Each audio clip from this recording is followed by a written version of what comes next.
শেষ ঈদের ছুটি, তাই না চাইলেও ভোগান্তির শহর ঢাকায় ফিরতে শুরু করেছেন কর্মজীবী মানুষ। ছুটির শেষ দিনে রেল স্টেশন, বাসস্ট্যান্ড ও লঞ্চ টার্মিনালে যাত্রীদের চাপ ছিল চোখে পড়ার মতো। সাব্বির আহমেদ জানাচ্ছেন বিস্তারিত।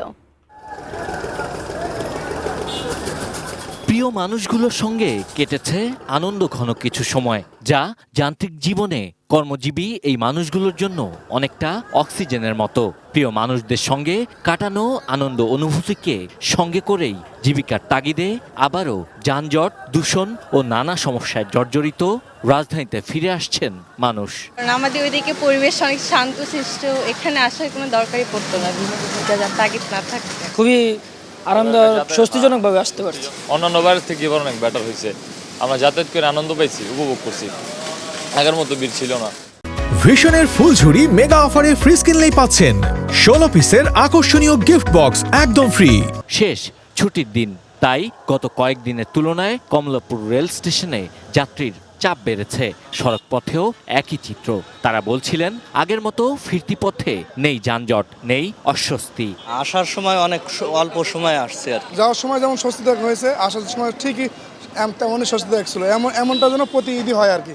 বৃহস্পতিবার রাত থেকে ট্রেনের সার্ভার জটিলতায় বেশ কয়েকটি ট্রেনের শিডিউল বিপর্যয় হয়। তবে দ্রুতই রেল কর্তৃপক্ষ এ ব্যাপারে ব্যবস্থা নেয় স্বস্তি প্রকাশ করেছেন কমলাপুর রেল স্টেশনে বিভিন্ন গন্তব্য থেকে রাজধানীতে ফেরত সাধারণ মানুষ।